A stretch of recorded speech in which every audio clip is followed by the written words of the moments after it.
નમસ્કાર મિત્રો, સમાચાર સેતુ પર આપનું સ્વાગત છે। અહીં મળશે ગુજરાત, દેશ અને દુનિયાના તાજા સમાચાર, બ્રેકિંગ ન્યૂઝ અને મહત્વપૂર્ણ અપડેટ્સ। સાચા અને ઝડપી સમાચાર માટે જોડાયેલા રહો સમાચાર સેતુ સાથે। ચાલો જાણીએ આજના મુખ્ય સમાચાર। ગુજરાતમાં ચોમાસું સક્રિય, સિઝનનો 55.22% વરસાદ પડ્યો। સૌથી વધુ સુરતમાં અને સૌથી ઓછો કચ્છમાં। નીતિન ગડકરીએ જણાવ્યું કે માઇલેજ માત્ર ઇંધણના પ્રકાર પર નિર્ભર કરતું નથી, પરંતુ ડ્રાઇવિંગ સ્ટાઇલ, રોડની સ્થિતિ, ટ્રાફિક, વાહનનું મેન્ટેનન્સ અને એન્જિનની સ્થિતિ જેવા ઘણા કારણોથી નક્કી થાય છે। તેથી માત્ર E20 પેટ્રોલને માઇલેજ ઘટવાનું કારણ ન માની શકાય। રાજકોટની જંગમીટ રિફાઇનરી કંપનીના MDનો મોબાઈલ હેક કરી એકાઉન્ટ મારફતે 29 લાખ પડાવી લીધા। સુરત પોલીસની મોટી કામગીરી, ઉત્તર પ્રદેશથી ઝડપાઈ કાર ચોરી ગેંગ, પૂર્વ ડ્રાઈવર જ નીકળ્યો માસ્ટરમાઇન્ડ।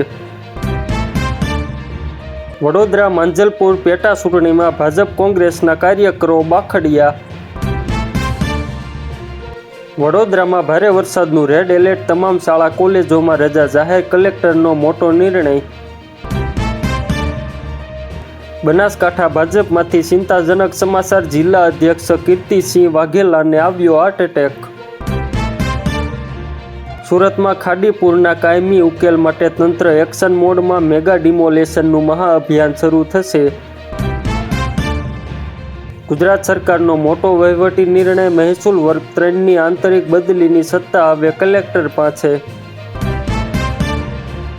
1 ઓગસ્ટથી દેશભરમાં બદલાશે 5 મોટા નિયમો, LPGથી લઈને બેંક સુધી સીધી અસર। સાવધાન ગુજરાત માટે આગામી 48 કલાક અત્યંત ભયાનક, 15થી 20 ઇંચ વરસાદની ભયાનક આગાહી। નર્મદામાં ભારે વરસાદની આગાહીને પગલે તમામ શાળા કોલેજોમાં રજા જાહેર, કલેક્ટર ગંગાસિંહનો નિર્ણય। દેવગઢ બારિયા નગરપાલિકા પેટા ચૂંટણી, ભાજપના ગઢમાં કોંગ્રેસ આપે પાડ્યું ગાબડું, બીજેપીએ ગુમાવી સ્પષ્ટ બહુમતી। ગાંધીનગર NDRF સાથે પોલીસ રાહત બચાવ કામગીરીમાં જોડાશે, હાઈવે પર ટ્રાફિક નિયમન માટે જવાનોને તૈનાત।